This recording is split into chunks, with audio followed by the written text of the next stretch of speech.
ಎಲ್ಲ ಬಂಧುಗಳಿಗೆ ನಮಸ್ಕಾರ. ಇವತ್ತು ಭಾರತದ ಸಂವಿಧಾನದ ಬಗ್ಗೆ, ಅದರಲ್ಲೂ ನಿರ್ದಿಷ್ಟವಾಗಿ ನಮ್ಮ ಸಂವಿಧಾನದ ಒಂದು ಮೂಲ ತತ್ವವಾದಂಥ ಧರ್ಮನಿರಪೇಕ್ಷತೆ ಅಥವಾ ಸೆಕ್ಯುಲರಿಸಮ್ ಅನ್ನುವಂಥ ಒಂದು ತತ್ವದ ಬಗ್ಗೆ, ವಿಚಾರದ ಬಗ್ಗೆ ಇತ್ತೀಚೆಗೆ ಬಹಳಷ್ಟು ಚರ್ಚೆಗಳಾಗ್ತಾ ಇರೋದನ್ನು ನಾವು ನೋಡ್ತಾ ಇದ್ದೀವಿ. ಒಬ್ಬರು ಸ್ವಾಮೀಜಿ ಹೇಳಿದ್ರು ಇತ್ತೀಚೆಗೆ, ಭಾರತ ಸ್ವಾತಂತ್ರ್ಯಕ್ಕೆ ಮುಂಚೆ ಹಿಂದೂ ರಾಷ್ಟ್ರ ಆಗಿತ್ತು, ಸ್ವಾತಂತ್ರ್ಯ ಬಂದ ನಂತರ ಅದು ಸೆಕ್ಯುಲರ್ ರಾಷ್ಟ್ರ ಆಗಿಬಿಟ್ಟಿದೆ, ನಮ್ಮನ್ನು ಗೌರವಿಸುವ ಸಂವಿಧಾನ ನಮಗೆ ಬೇಕು, ಭಾರತ ಮತ್ತೆ ಹಿಂದೂ ರಾಷ್ಟ್ರ ಆಗಬೇಕು ಅನ್ನುವಂಥ ಮಾತುಗಳನ್ನು ಒಬ್ಬರು ಸ್ವಾಮೀಜಿ ಹೇಳಿದರು. ಮತ್ತೊಬ್ಬರು ಸ್ವಾಮೀಜಿ ಹೇಳಿದ್ದಾರೆ, ಪಾಕಿಸ್ತಾನದಲ್ಲಿ ಹಿಂದೂಗಳಿಗೆ ವೋಟಿನ ಹಕ್ಕಿಲ್ಲ, ಆದ್ದರಿಂದ ಭಾರತದಲ್ಲಿ ಕೂಡ ಮುಸಲ್ಮಾನರಿಗೆ ಮತಾಧಿಕಾರ, ವೋಟನ್ನು ಕೊಡುವಂಥ ಅಧಿಕಾರವನ್ನು ಕಿತ್ಕೋಬೇಕು ಅನ್ನುವಂಥ ಮಾತನ್ನು ಅವರು ಹೇಳಿದರು. ಇನ್ನೂ ದೊಡ್ಡ ವಾದಗಳು ನಾವು ನಮ್ಮ ಮುಂದೆ ಬರ್ತಾ ಇದ್ದಾವೆ. ಡಾಕ್ಟರ್ ಬಾಬಾ ಸಾಹೇಬ್ ಅಂಬೇಡ್ಕರ್ ಅವರು ರೂಪಿಸಿಕೊಟ್ಟಂಥ ಸಂವಿಧಾನ ಏನಿದೆ, ಆ ಸಂವಿಧಾನದಲ್ಲಿ ಸೆಕ್ಯುಲರಿಸಮ್, ಸೋಷಿಯಲಿಸಮ್, ಧರ್ಮನಿರಪೇಕ್ಷತೆ ಅಥವಾ ಸಮಾಜವಾದ ಅನ್ನುವಂಥ ಶಬ್ದಗಳು ಇರಲಿಲ್ಲ. ಆ ಶಬ್ದಗಳನ್ನು ತೆಗಿಬೇಕು ಅನ್ನುವಂಥ ಮಾತುಗಳನ್ನು ಕೂಡ ಇವತ್ತು ತುಂಬ ಜನ ಅದನ್ನು ಆಗ್ರಹ ಮಾಡ್ತಾ ಇರೋದನ್ನು ನಾವು ನೋಡ್ತಾ ಇದ್ದೀವಿ. ತುಂಬ ಜನ ಅಂದಾಗ ಬಲಪಂಥೀಯ ವಿಚಾರಧಾರೆ ಇರುವಂಥ ಜನಗಳು ಆಗ್ರಹ ಮಾಡ್ತಾ ಇರೋದನ್ನು ನಾವು ನೋಡ್ತಾ ಇದ್ದೀವಿ. ಈ ಸಂದರ್ಭದಲ್ಲಿ ನಾವು ಕೆಲವು ವಸ್ತುನಿಷ್ಠ ವಿಚಾರಗಳನ್ನು ತಿಳ್ಕೊಳ್ಳೋದ್ರ ಮೂಲಕ ಈ ಪ್ರಚಾರಗಳು ನಿಜಾನ ಸುಳ್ಳ ಅಂತ ಅರ್ಥ ಮಾಡ್ಕೊಳ್ಳೋಕ್ಕೆ ಪ್ರಯತ್ನ ಮಾಡೋಣ. ಮೊದಲನೇದಾಗಿ, ಪಾಕಿಸ್ತಾನದಲ್ಲಿ ಹಿಂದೂಗಳಿಗೆ ವೋಟಿಂಗ್ ಪವರ್ ಇಲ್ಲ ಅಂತ ಹೇಳಿದಾರಲ್ಲ, ಅದು ನಿಜಾನ ನೋಡೋಣ. ನೋಡಿ, ಪಾಕಿಸ್ತಾನದಲ್ಲಿ ಅಲ್ಲಿಯ ಪಾರ್ಲಿಮೆಂಟಿಗೆ 336 ಸ್ಥಾನಗಳು ಇದ್ದಾವೆ. ಅದರಲ್ಲಿ ಮುಸ್ಲಿಮೇತರ ಧಾರ್ಮಿಕ ಅಲ್ಪಸಂಖ್ಯಾತರಿಗೆ, ಅಂದರೆ ಅಲ್ಲಿನ ಹಿಂದೂಗಳು, ಅಲ್ಲಿನ ಅಲ್ಪಸಂಖ್ಯಾತರಾಗಿರುವಂಥ ಹಿಂದೂಗಳು, ಸಿಖ್ಖರು, ಕ್ರಿಶ್ಚಿಯನ್ರಿಗೆ ಅಲ್ಲಿ 10 ಸ್ಥಾನಗಳು ಮೀಸಲಾತಿ ಇದೆ. ಪಾಕಿಸ್ತಾನದಲ್ಲಿ ಮತವನ್ನು ಪಡ್ಕೊಂಡು ಯಾವ ಪಕ್ಷಗಳು, ರಾಜಕೀಯ ಪಕ್ಷಗಳು ಗೆಲ್ತಾವೋ ಆ ಪಕ್ಷಗಳು ತಮ್ಮ ಮೀಸಲಾತಿ ಏನಿದೆಯೋ ಆ ತಮ್ಮ ಕೋಟಾ ಪ್ರಕಾರ ಅವರು ಹಿಂದೂ, ಕ್ರಿಶ್ಚಿಯನ್, ಸಿಖ್ ಪ್ರತಿನಿಧಿಗಳನ್ನು ಪಾರ್ಲಿಮೆಂಟಿಗೆ ನೇಮಕಾತಿಯನ್ನು ಮಾಡಬೇಕಾಗತ್ತೆ. ಇದು ಒಂದು. ಇಷ್ಟು ಮಾತ್ರ ಅಲ್ಲ, ಪಾಕಿಸ್ತಾನದ ಜನರಿಗೆ ಎಲ್ಲರಿಗೂ ಕೂಡ, ಅಲ್ಲಿಯ ಮುಸಲ್ಮಾನರಿಗೆ ಹೇಗೆ ಮತಾಧಿಕಾರ, ವೋಟನ್ನು ಕೊಡುವಂಥ ಹಕ್ಕಿದೆಯೋ ಅದೇ ರೀತಿಯಲ್ಲಿ ಅಲ್ಲಿಯ ಅಲ್ಪಸಂಖ್ಯಾತರಿಗೂ ಕೂಡ ವೋಟನ್ನು ಹಾಕುವಂಥ ಹಕ್ಕಿದೆ. ಅಂದರೆ ಹಿಂದೂಗಳು, ಸಿಖ್ಖರು, ಕ್ರಿಶ್ಚಿಯನ್ನರು, ಬೌದ್ಧರು ಯಾರೇ ಇದ್ರೂ ಕೂಡ ಪ್ರತಿಯೊಬ್ಬರಿಗೂ ಕೂಡ ಅವರು ವೋಟನ್ನು ಹಾಕುವಂಥ ಹಕ್ಕಿದೆ. ಅಷ್ಟು ಮಾತ್ರ ಅಲ್ಲ, ಚುನಾವಣೆಗೆ ನಿಲ್ಲುವಂಥ ಹಕ್ಕು ಕೂಡ ಇದೆ ಅನ್ನೋದನ್ನು ನಾವು ಮರೆಯಬಾರದು. 2018ನೇ ಇಸ್ವಿಯಲ್ಲಿ ರಾಜಕೀಯ ಪಕ್ಷಗಳು ನೇಮಕಾತಿ ಮಾಡುವಂಥ ಕೋಟಾದಲ್ಲಿ ನಿರ್ದಿಷ್ಟ ಈ ಉದಾಹರಣೆಯನ್ನು ನಾವು ಗಮನಿಸ್ಬೋದು. ರಮೇಶ್ ಕುಮಾರ್ ವಂಖ್ವಾನಿ ಅನ್ನುವಂಥವರು ಪಾಕಿಸ್ತಾನ್ ತಹರೀಕ್ ಇನ್ಸಾಫ್ PTI ಅನ್ನುವಂಥ ಪಕ್ಷದಿಂದ ನೇಮಕಾತಿಯಾಗಿದ್ದರು. ಡಾಕ್ಟರ್ ರಮೇಶ್ ಅನ್ನೋರು people's party of Pakistan PPP ಪಕ್ಷದಿಂದ ನೇಮಕ ಆಗಿದ್ದರು. ಇನ್ನೊಬ್ಬರು 2018ರಲ್ಲಿ ಚುನಾವಣೆಯಲ್ಲಿ ನಿಂತು, ಮೀರಾ ಅನ್ನುವಂಥ ಹಿಂದೂ ಮಹಿಳೆ ಅಲ್ಲಿ ಚುನಾವಣೆಗೆ ನಿಂತು ಪಾರ್ಲಿಮೆಂಟಿಗೆ ಆಯ್ಕೆಯಾಗಿದ್ದನ್ನು ಕೂಡ ನಾವು ನೋಡ್ತೀವಿ. ಕೇವಲ ಪಾರ್ಲಿಮೆಂಟಿಗೆ ಮಾತ್ರ ಅಲ್ಲ, ಅಲ್ಲಿ ಪಾಕಿಸ್ತಾನದಲ್ಲಿ ಪ್ರಾಂತೀಯ ಶಾಸನ ಸಭೆಗಳೇನಿದ್ದಾವೆ, ನಮ್ಮ ರಾಜ್ಯ ಸರ್ಕಾರಗಳು ನಾವು ಏನು ಹೇಳ್ತೀವೋ ಆ ರೀತಿಯಲ್ಲಿ ಪ್ರಾಂತೀಯ ಶಾಸನ ಸಭೆಗಳೇನಿದ್ದಾವೆ ಅವುಗಳಲ್ಲೂ ಕೂಡ ಇವತ್ತು ಧಾರ್ಮಿಕ ಅಲ್ಪಸಂಖ್ಯಾತರಿಗೆ, ಅಂದರೆ ಹಿಂದೂಗಳು, ಸಿಖ್ಖರು, ಕ್ರಿಶ್ಚಿಯನ್ರಿಗೆ ಅಲ್ಲಿ ಮೀಸಲಾತಿ ಇರೋದನ್ನು ನಾವು ನೋಡ್ತಾ ಇದ್ದೀವಿ. ಅಲ್ಲಿ ಪಂಜಾಬಿನ ಪ್ರಾಂತ್ಯದಲ್ಲಿ 8, ಸಿಂಧ್ನಲ್ಲಿ 9, ಬಲೂಚಿಸ್ತಾನದಲ್ಲಿ 3, ಖೈಬರ್ ಪಂಕ್ತುಕ್ವಾ ಅನ್ನುವಂಥ ಒಂದು ಪ್ರದೇಶದಲ್ಲಿ 3, ಈ ರೀತಿಯಲ್ಲಿ ಧಾರ್ಮಿಕ ಅಲ್ಪಸಂಖ್ಯಾತರಿಗೆ ಮೀಸಲಾತಿ ಇದೆ ಅನ್ನುವಂಥದ್ದನ್ನು ನಾವು ನೋಡ್ತೀವಿ. ಇಷ್ಟು ಮಾತ್ರ ಅಲ್ಲ, ಪಾಕಿಸ್ತಾನ ದೇಶ ನಾಗರಿಕ ಮತ್ತು ರಾಜಕೀಯ ಹಕ್ಕುಗಳಿಗೆ ಸಂಬಂಧಿಸಿದ ಅಂತಾರಾಷ್ಟ್ರೀಯ ಸಮಾವೇಶ ಏನು ನಡೆದಿದೆ, ಆ ಒಂದು ಅಂತಾರಾಷ್ಟ್ರೀಯದ ಭಾಗವಾಗಿದ್ದು, ಅಂತಾರಾಷ್ಟ್ರೀಯ ಸಮಾವೇಶದ ಭಾಗ ಆಗಿದ್ದು 2018ರಲ್ಲಿ ಈ ಒಂದು ನಿರ್ಣಯಕ್ಕೆ, ಅದು ಅಲ್ಲಿಯ ನಿರ್ಣಯಕ್ಕೆ, ಅಂದರೆ ಧಾರ್ಮಿಕ ಅಲ್ಪಸಂಖ್ಯಾತರ ಹಕ್ಕುಗಳನ್ನು ಕಾಪಾಡುವಂಥ ನಿರ್ಣಯಕ್ಕೆ ಪಾಕಿಸ್ತಾನ ಸಹಿಯನ್ನು ಹಾಕಿದೆ ಅನ್ನೋಂಥದ್ದನ್ನು ಕೂಡ ನಾವು ಗಮನಿಸಬೇಕು. ಇದರರ್ಥ ಪಾಕಿಸ್ತಾನದಲ್ಲಿ ಏನೂ ಸಮಸ್ಯೆ ಇಲ್ಲ ಅಂತಲ್ಲ, ಭಾರತದಲ್ಲಿ ಯಾವ ರೀತಿ ಹಲವಾರು ಸೆಕ್ಯುಲರ್ ನಾವು ಎಲ್ಲ ಪ್ರಜೆಗಳಿಗೂ ಓಟಿನ ಅಧಿಕಾರವನ್ನು ಕೊಟ್ಟು ಇಲ್ಲಿ ನಾವೊಂದು ಜಾತ್ಯತೀತ ಸಂವಿಧಾನವನ್ನು ಇಟ್ಟುಕೊಂಡು ನಾವು ಆಡಳಿತವನ್ನು ನಡೆಸಬೇಕು ಅನ್ನುವಂಥದ್ದು ಇರೋವಾಗ್ಲೂ ಕೂಡ ಕೆಲವು ಸಮಸ್ಯೆಗಳಿರೋ ರೀತಿಯಲ್ಲೇ ಪಾಕಿಸ್ತಾನದಲ್ಲೂ ಕೂಡ ಸಮಸ್ಯೆಗಳಿದ್ದಾವೆ ಅನ್ನುವಂಥ ಅಂಶವನ್ನು ನಾವು ನಿರಾಕರಿಸಬೇಕಾಗಿಲ್ಲ. ಆದರೆ ಈ ಏನು ಮಾಹಿತಿಗಳಿದಾವೋ ಅವುಗಳನ್ನು ಕೂಡ ನಾವು ವಿಶೇಷವಾಗಿ ಗಮನಿಸಬೇಕಾಗತ್ತೆ. ಇನ್ನು ಕೆಲವೆಲ್ಲ ವಾದಗಳೇನಿದ್ದಾವೆ ಅಂತಂದರೆ, ಜಗತ್ತಿನಲ್ಲಿ ಬೇಕಾದಷ್ಟು ಮುಸ್ಲಿಂ ರಾಷ್ಟ್ರಗಳಿದ್ದಾವೆ, ಬೇಕಾದಷ್ಟು ಕ್ರಿಶ್ಚಿಯನ್ ರಾಷ್ಟ್ರಗಳಿದ್ದಾವೆ, ಆದರೆ ಇಡೀ ಜಗತ್ತಿನಲ್ಲಿ ಒಂದೇ ಒಂದು ಹಿಂದೂ ರಾಷ್ಟ್ರ ಇಲ್ಲ, ಯಾಕೆ ಭಾರತ ಒಂದು ಹಿಂದೂ ರಾಷ್ಟ್ರ ಆಗಬಾರ್ದು ಅನ್ನುವಂಥ ಒಂದು ಮಾತುಗಳು ಈಗ ಕೇಳಿ ಬರ್ತಾ ಇದ್ದಾವೆ. ತುಂಬ ಜನ ಅದನ್ನು ವಾದ ಮಾಡ್ತಾರೆ. ಸ್ವಾಮೀಜಿಗಳವರು ಒಬ್ಬರು ಮತ್ತೆ ಭಾರತ ಹಿಂದೂ ರಾಷ್ಟ್ರ ಆಗಬೇಕು ಅನ್ನೋಂಥ ಮಾತನ್ನು ಈಗಾಗಲೇ ಹೇಳಿರೋದನ್ನು ನಾನು ಹೇಳಿದೆ.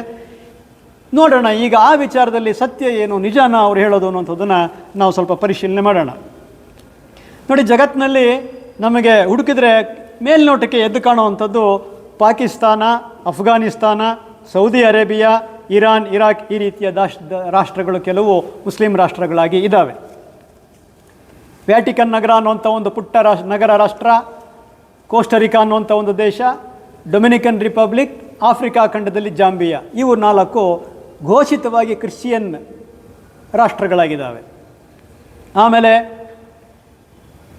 ಭೂತಾನ್, ಕಾಂಬೋಡಿಯಾ ಅನ್ನುವಂಥ 2 ದೇಶಗಳು ಘೋಷಿತವಾಗಿ ಒಂದು ಬೌದ್ಧಮತೀಯ ದೇಶಗಳಾಗಿರೋದನ್ನು, ರಾಷ್ಟ್ರಗಳಾಗಿರೋದನ್ನು ನಾವು ನೋಡ್ತೀವಿ.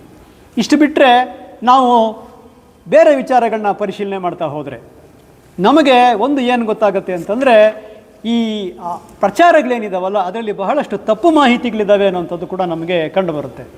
ನೋಡಿ, ಜಗತ್ತಿನಲ್ಲಿ ಮುಸಲ್ಮಾನರು ಬಹುಸಂಖ್ಯಾತರಾಗಿರುವಂಥ ದೇಶಗಳು ಹಲವಾರಿದ್ದಾವೆ.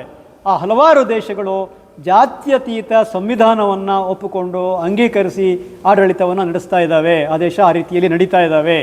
ಟರ್ಕಿ ಬಹಳ ದೊಡ್ಡ ದೇಶ, Turkey, Indonesia, Nigeria, Albania, Azerbaijan, Kazakhstan, Uzbekistan, Sudan, Kosovo, Mali, Senegal, Guinea, Tunisia, Niger, Chad, ಇನ್ನು ಈ ರೀತಿಯ ಇನ್ನೂ ಎಷ್ಟೋ ದೇಶಗಳು ಮುಸಲ್ಮಾನರು ಬಹುಸಂಖ್ಯಾತರಾಗಿರುವಂಥ ದೇಶಗಳು ಜಾತ್ಯತೀತ ಸಂವಿಧಾನವನ್ನು ಒಪ್ಪಿಕೊಂಡು ಅವು ಮುಂದುವರಿತಾ ಇರೋದನ್ನು ನಾವು ನೋಡ್ತಾ ಇದ್ದೀವಿ.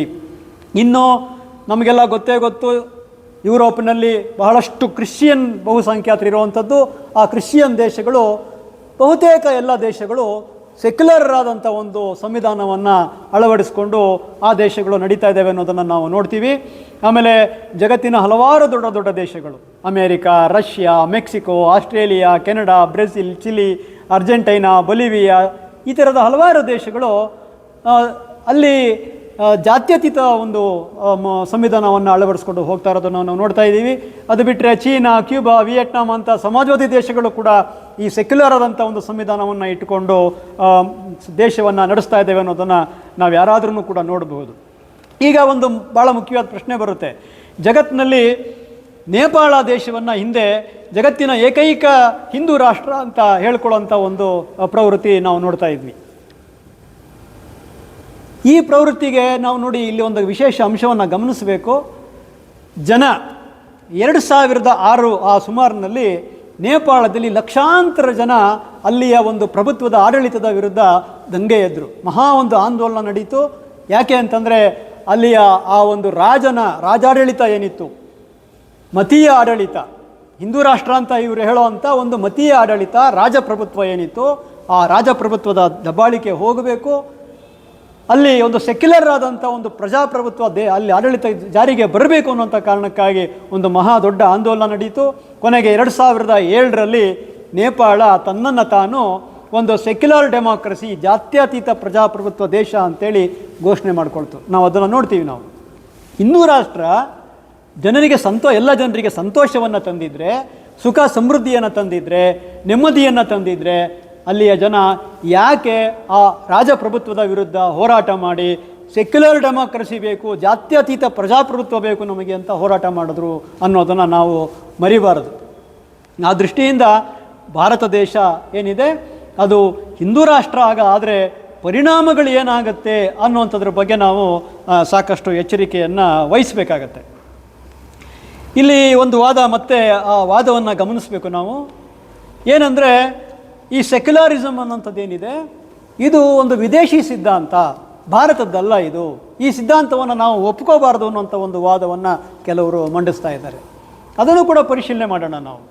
ಹೌದು, ಈ ಸೆಕ್ಯುಲರಿಸಮ್ ಅನ್ನುವಂಥದ್ದು ಅಂದರೆ ಸರ್ಕಾರಗಳಿಗೆ ಯಾವುದೇ ಮತಧರ್ಮ ಇರಬಾರ್ದು, ಸರ್ಕಾರಗಳು ಯಾವುದೇ ಮತಧರ್ಮವನ್ನು ಪೋಷಣೆ ಮಾಡೋದೋ ದಮನ ಮಾಡೋದೋ ಮಾಡಬಾರದು, ಸರ್ಕಾರದಲ್ಲಿ ರಾಜಕೀಯ ಮತ್ತು ಧರ್ಮ ಬೆರೆಸೋದಕ್ಕೆ ಅವಕಾಶ ಇರಬಾರ್ದು ಅನ್ನುವಂಥದ್ದೇನಿದೆ, ಇದು ಸೆಕ್ಯುಲರಿಸಮ್ ಅನ್ನುವಂಥದ್ದು. ಈ ಒಂದು ಕಲ್ಪನೆ ಬಹಳ ಮುಖ್ಯವಾಗಿ ಆಧುನಿಕ ಕಾಲದಲ್ಲಿ ಯುರೋಪ್ನಲ್ಲಿ ಅದು ರೂಪುಗೊಳ್ತು ಅನ್ನೋದು ನಾವು ನೋಡ್ತೀವಿ. ಅಲ್ಲಿ ಯುರೋಪ್ನಲ್ಲಿ ಕೈಗಾರಿಕಾ ಕ್ರಾಂತಿ, ವಿಜ್ಞಾನ ತಂತ್ರಜ್ಞಾನದ ಪ್ರಗತಿ, ಪ್ರಜಾಪ್ರಭುತ್ವದ ಪ್ರಗತಿ ಏನು ಆಯಿತು, ವೈಚಾರಿಕ ಪ್ರಗತಿ ಏನಾಯಿತು, ಆ ದೇಶಗಳಲ್ಲಿ ಸರ್ಕಾರಕ್ಕೂ ಧರ್ಮಕ್ಕೂ ಸಂಬಂಧ ಇರಬಾರ್ದು, ಸರ್ಕಾರ ಧರ್ಮ ಮತ್ತು ಮತಧರ್ಮ ಪ್ರತ್ಯೇಕ ಆಗಬೇಕು ಅನ್ನೋವಂಥ ಒಂದು ಪರಿಕಲ್ಪನೆ ಬಂತು. ಆ ಪರಿಕಲ್ಪನೆ ಈ ಬಹುತ್ವ ಭಾರತಕ್ಕೆ ಬಹಳ ಅದು ಅಗತ್ಯ ಇದೆ ಅನ್ನೋಂಥ ಕಾರಣಕ್ಕಾಗಿ ನಾವು ಅದನ್ನು ಒಪ್ಕೊಂಡ್ವಿ. ಯಾಕೆ ಅಂತಂದರೆ ಭಾರತ ದೇಶದಲ್ಲಿ ಹಿಂದೂಗಳು, ಮುಸಲ್ಮಾನರು, ಕ್ರಿಶ್ಚಿಯನ್ರು, ಬೌದ್ಧರು, ಜೈನರು, ನಾನಾ ರೀತಿಯ ಧರ್ಮಗಳನ್ನು ಅನುಸರಿಸುವಂಥವರು, ನಾನಾ ರೀತಿಯ ಪರಂಪರೆಗಳು, ಸೂಫಿ, ಶರಣ, ಅವಧೂತ, ಮತ್ತೊಂದು ನಾನಾ ರೀತಿಯ ಒಂದು ಪರಂಪರೆಗಳಿದ್ದಾವೆ ಇಲ್ಲಿ. ಅದಷ್ಟು ಮಾತ್ರ ಅಲ್ಲ, ನಾವು ಯಾವುದೇ ಧರ್ಮವನ್ನು ನಂಬೋದಿಲ್ಲ, ಯಾವುದೇ ಧರ್ಮವನ್ನು ಆಚರಿಸೋದಿಲ್ಲ ಅನ್ನುವಂಥ ಒಂದು ನಾಸ್ತಿಕರಿದ್ದಾರೆ. ಈ ರೀತಿಯ ಬುಡಕಟ್ಟು ಜನಗಳಿದ್ದಾರೆ ಇಲ್ಲಿ, ನಾನಾ ರೀತಿಯ ನಂಬಿಕೆ ಇರುವಂಥ ಬುಡಕಟ್ಟು ಜನಗಳಿದ್ದಾರೆ.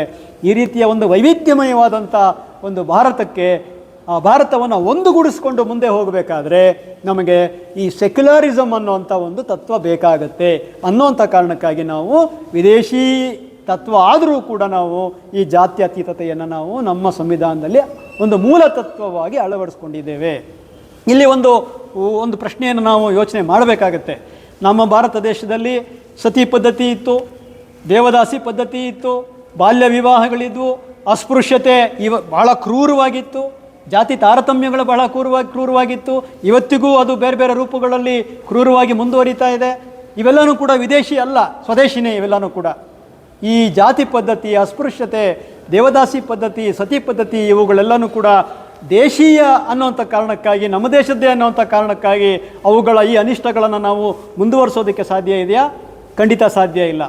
ಸ್ವದೇಶಿ ಆದ್ರೂ ಕೂಡ ಅನಿಷ್ಟಗಳನ್ನು ನಾವು ನಿವಾರಿಸಬೇಕು. ವಿದೇಶಿ ತತ್ವ ಆದ್ರೂ ಕೂಡ ಒಳ್ಳೆಯ ತತ್ವ ಇದ್ದರೆ ಅದನ್ನು ನಾವು ಸ್ವಾಗತ ಮಾಡಬೇಕು.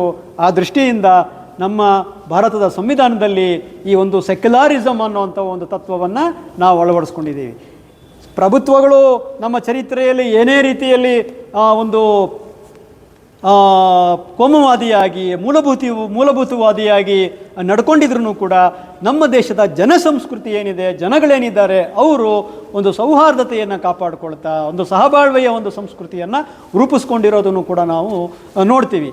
ಆ ದೃಷ್ಟಿಯಿಂದ ಭಾರತ ದೇಶ ಈ ಒಂದು ಸೌಹಾರ್ದತೆಯ ಸಂಸ್ಕೃತಿಯನ್ನು, ಸಹಬಾಳ್ವೆಯ ಸಂಸ್ಕೃತಿಯನ್ನು ಕಾಪಾಡಿಕೊಂಡು ಒಂದು ಸಮಗ್ರವಾದಂಥ ಪ್ರಗತಿಯ ಕಡೆಗೆ ಹೋಗಬೇಕಾದ್ರೆ, ಸಮೃದ್ಧಿಯ ಕಡೆಗೆ ಹೋಗಬೇಕಾದ್ರೆ, ಬಡತನ, ಅನಕ್ಷರತೆ, ಜಾತೀಯತೆ ಇವುಗಳನ್ನೆಲ್ಲ, ಲಿಂಗ ಅಸಮಾನತೆ ಇವುಗಳನ್ನೆಲ್ಲ ನಿವಾರಿಸ್ಕೊಂಡು ಒಂದು ಸಮಾಜದ ಕಡೆಗೆ ಹೋಗಬೇಕಾದ್ರೆ ಈ ಎಲ್ಲ ಭಾರತ ದೇಶದ ವೈವಿಧ್ಯಮಯವಾದಂಥ ಭಾರತ ದೇಶವನ್ನು ಒಟ್ಟುಗೂಡಿಸುವಂಥ ಒಂದು ಬಂಧ ಏನಿದೆ, ಈ ಬಂಧ ಜಾತ್ಯತೀತ ತತ್ವ, ಆ ತತ್ವವನ್ನು ನಾವು ಕಾಪಾಡಿಕೊಳ್ಬೇಕಾಗತ್ತೆ. ನಾವು ಅದನ್ನು ನಿರಾಕರಿಸೋದಕ್ಕೆ ಸಾಧ್ಯ ಇಲ್ಲ, ನಾವು ಅದನ್ನು ನಿಂದಿಸೋದಕ್ಕೆ ಸಾಧ್ಯ ಇಲ್ಲ, ನಿಂದಿಸಬಾರ್ದು, ನಿರಾಕರಿಸಬಾರ್ದು. ಈ ಒಂದು ಉತ್ತಮವಾದಂಥ ಜಾತ್ಯತೀತ ತತ್ವವನ್ನು ನಾವು ಕಾಪಾಡ್ಕೋಬೇಕು. ಜಾತ್ಯತೀತ ಪ್ರಜಾಪ್ರಭುತ್ವ ಏನಿದೆ, ಭಾರತದ ಪ್ರಜಾಪ್ರಭುತ್ವ, ಈ ಪ್ರಜಾಪ್ರಭುತ್ವವನ್ನು ಕಾಪಾಡ್ಕೋಬೇಕು. ಒಂದು ಪಕ್ಷ ನಮ್ಮ ದೇಶದಲ್ಲಿ ಕೆಲವರು ಹೇಳ್ತಾ ಇರೋ ಹಾಗೆ ಇದು ಹಿಂದೂ ರಾಷ್ಟ್ರ ಆದರೆ ಆವಾಗ ನಿಜವಾಗಲೂ ಕೂಡ ಜಾರಿಗೆ ಬರೋದೇನಪ್ಪ ಅಂತಂದರೆ ಅಸ್ಪೃಶ್ಯತೆ, ಜಾತಿ ತಾರತಮ್ಯವನ್ನು ಪ್ರತಿಪಾದನೆ ಮಾಡುವಂಥ ಮನುಸ್ಮೃತಿಯ ಮೌಲ್ಯಗಳು ಮತ್ತೆ ನಮ್ಮ ಸಮಾಜದಲ್ಲಿ ಜಾರಿಗೆ ಬರ್ತವೆ. ಮಹಿಳೆಯರ ಮೇಲೆ ಅಸಮಾನತೆಯನ್ನು ಹೇರುವಂಥ ಒಂದು, ಮಹಿಳೆಯರನ್ನು ಕೀಳಾಗಿ ಕಾಣುವಂಥ ಈ ಮನುಸ್ಮೃತಿ ಮತ್ತೆ ಜಾರಿಗೆ ಬರುತ್ತೆ. ಯಾಕೆ ಅಂತಂದರೆ ಭಾರತ ದೇಶದ ಸಂವಿಧಾನ ರೂಪುಗೊಳ್ಳೋ ಕಾಲಘಟ್ಟದಲ್ಲೇನೆ ಇವತ್ತು ಯಾರು ಸಂವಿಧಾನವನ್ನು ಬದಲಾಯಿಸಬೇಕು, ಸಂವಿಧಾನವನ್ನು ತೆಗೆದುಹಾಕಬೇಕು ಅಂತೆಲ್ಲ ಹೇಳ್ತಾ ಇದ್ದಾರೋ ಅವರು ಅವತ್ತಿಗೆ ಹೇಳಿದರು ಏನಂತಂದರೆ, ನಮ್ಮ ಭಾರತ ದೇಶದ ಸಂವಿಧಾನದ, ಆಧುನಿಕ ಸಂವಿಧಾನದಲ್ಲಿ ಏನು ಪ್ರಾಚೀನ ಕಾನೂನು ಏನಿದೆ, ಕಾನೂನಿನ ಭಾರತದ ಒಂದು ಸರ್ವಶ್ರೇಷ್ಠ ಕಾನೂನು ಕರ್ತೃ ಮನು ಏನು ರೂಪಿಸಿಕೊಟ್ಟಿದ್ದಾರೆ ಮನುಸ್ಮೃತಿ, ಆ ಮನುಸ್ಮೃತಿಯಿಂದ ಆಧುನಿಕ ಭಾರತದ ಸಂವಿಧಾನ ಏನನ್ನೂ ಕೂಡ ಪಡ್ಕೊಂಡಿಲ್ಲ, ಭಾರತೀಯತೆ ಇದರಲ್ಲಿ ಬಿಂಬಿತ ಆಗಿಲ್ಲ ಅನ್ನುವಂಥ ಮಾತುಗಳನ್ನು ಅವರು ಅವತ್ತು ಹೇಳಿದರು. ಆಮೇಲೆ ನಮ್ಮ ದೇಶ ಏನು ಅಂಗೀಕರಿಸಿದ ರಾಷ್ಟ್ರಧ್ವಜ, ತ್ರಿವರ್ಣ ಧ್ವಜ, 3 ಬಣ್ಣದ ಧ್ವಜ ಏನಿದೆ, ಇದು ಅಪಶಕುನ.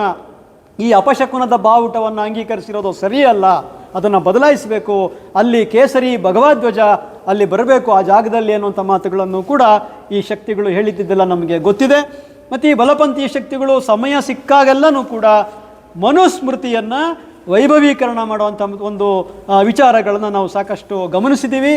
ಕೆಲವರು ಒಬ್ಬ ನಿವೃತ್ತ ನ್ಯಾಯಮೂರ್ತಿ ಇದೆ ಬಲಪಂಥೀಯ ಈ ಪಂಗಡಕ್ಕೆ ಸೇರಿದಂಥ ಬಲಪಂಥೀಯ ವಿಚಾರಧಾರೆಯ ನಿವೃತ್ತ ನ್ಯಾಯಮೂರ್ತಿ ರಾಮ ಜೋಯಿಸ್ ಅನ್ನೋರು ಮನುಸ್ಮೃತಿ ಅಚಂದ್ರಾರ್ಕ, ಅಂದರೆ ಸೂರ್ಯ ಚಂದ್ರ ಇರೋವರೆಗೂ ಕೂಡ ಈ ಮನುಸ್ಮೃತಿ ಇರುತ್ತೆ ಅನ್ನುವಂಥ ಮಾತುಗಳನ್ನು ಹೇಳಿರೋದೆಲ್ಲನೂ ಕೂಡ ನೋಡ್ತೀವಿ. ಅವರು ಮಾತ್ರ ಅಲ್ಲ, ಇನ್ನೂ ಹಲವಾರು ಜನ ಈ ಮನುಸ್ಮೃತಿಯನ್ನು ಸಮರ್ಥನೆ ಮಾಡೋದು, ಪರೋಕ್ಷವಾಗಿ ಪ್ರತ್ಯಕ್ಷವಾಗಿ ಸಮರ್ಥನೆ ಮಾಡೋದನ್ನು ನಾವು ಈ ಹಿಂದೆ ನೋಡಿದ್ದೀವಿ. ಆದ್ದರಿಂದ ಇವತ್ತಿನ ಭಾರತೀಯ ಸಂವಿಧಾನ, ಜಾತ್ಯತೀತ ಸಂವಿಧಾನ ಏನಾದರೂ ನಾವು ಬದಲಾಯಿಸ್ತೀವಿ ಅಂತ ಹೋದರೆ ಆಗ ನಮಗೆ ಒಂದು ಮತೀಯ ಸಂವಿಧಾನ ಬರುತ್ತೆ. ಆ ಮತೀಯ ಸಂವಿಧಾನ ಅಂದರೆ ಹಿಂದೂ ರಾಷ್ಟ್ರ ಅಂದರೆ ಜಾತಿ ತಾರತಮ್ಯ, ಅಸ್ಪೃಶ್ಯತೆ, ಮಹಿಳೆಯರನ್ನು ತುಳಿಯುವಂಥ ವ್ಯವಸ್ಥೆ, ಇವೆಲ್ಲವೂ ಕೂಡ ಸೇರಿಕೊಂಡಂಥ ಒಂದು ಮನುಸ್ಮೃತಿಯ ಆಧಾರಿತವಾದ ಮೌಲ್ಯಗಳ ಆಧಾರಿತವಾದಂಥ ಒಂದು ವ್ಯವಸ್ಥೆ ನಮ್ಮಲ್ಲಿ ಜಾರಿಗೆ ಬರುತ್ತೆ. ಅದು ಬಹಳ ಅಪಾಯಕಾರಿ. ಆ ದೃಷ್ಟಿಯಿಂದ ನಮ್ಮ ಭಾರತೀಯ ಸಮಾಜವನ್ನು ನಾವು ಹಿಂದಕ್ಕೆ ಹೋಗೋದಕ್ಕೆ ಬಿಡೋದಕ್ಕೆ ಸಾಧ್ಯ ಇಲ್ಲ. ಇವತ್ತು ಇಡೀ ಜಗತ್ತು ಮತೀಯ ರಾಷ್ಟ್ರಗಳ ಕಡೆಯಿಂದ, ಮಧ್ಯಯುಗದ ಕರಾಳತೆಯ ಕಡೆಯಿಂದ ಆಧುನಿಕ ಸಮಾಜದ ಕಡೆಗೆ, ಜಾತ್ಯತೀತ ತತ್ವದ ಕಡೆಗೆ, ಪ್ರಜಾಪ್ರಭುತ್ವದ ತತ್ವದ ಕಡೆಗೆ ಹೋಗ್ತಾ ಇದೆ. ಭಾರತ ಕೂಡ, ನಾವು ಕೂಡ ಭಾರತದ ಪ್ರಜೆಗಳಾಗಿ ನಾವು ಕೂಡ ನಮ್ಮ ದೇಶ ಪ್ರಜಾಪ್ರಭುತ್ವದ ಹಾದಿಯಲ್ಲಿ ಇನ್ನಷ್ಟು ಮುಂದಕ್ಕೆ ಹೋಗಬೇಕು, ಜಾತ್ಯತೀತತೆಯ ಹಾದಿಯಲ್ಲಿ ಇನ್ನಷ್ಟು ಮುಂದಕ್ಕೆ ಹೋಗಬೇಕು. ನಾವು ಇಡೀ ಭಾರತೀಯರು ಒಟ್ಟುಗೂಡಿ ನಾವು ಒಂದು ಸಮೃದ್ಧವಾದಂಥ ಸಮಾಜವನ್ನು ನಿರ್ಮಾಣ ಮಾಡೋದ್ರ ಕಡೆಗೆ ನಮ್ಮ ಗಮನ ಇರಬೇಕು. ಅದಕ್ಕೆ ಬದಲಾಗಿ ನಾವು ಚರಿತ್ರೆಯಲ್ಲಿ ಹಿಂದಕ್ಕೆ ಹೆಜ್ಜೆ ಇಟ್ಟು ನಾವು ಮನುಸ್ಮೃತಿ ಆಧಾರಿತವಾದಂಥ ಹಿಂದೂ ರಾಷ್ಟ್ರ ಆಗೋದಕ್ಕಾಗಲಿ ಅಥವಾ ಮುಸ್ಲಿಂ ರಾಷ್ಟ್ರ ಆಗೋದಕ್ಕಾಗಲಿ ನಾವು ಹೋಗಬಾರದು, ಅದು ಸಾಧ್ಯ ಇಲ್ಲ ಮತ್ತು ಸಾಧು ಕೂಡ ಅಲ್ಲ ಅನ್ನೋ ಮಾತನ್ನು ಹೇಳಿ ನನ್ನ ಮಾತುಗಳನ್ನು ಮುಗಿಸ್ತೇನೆ. ನಮಸ್ಕಾರ.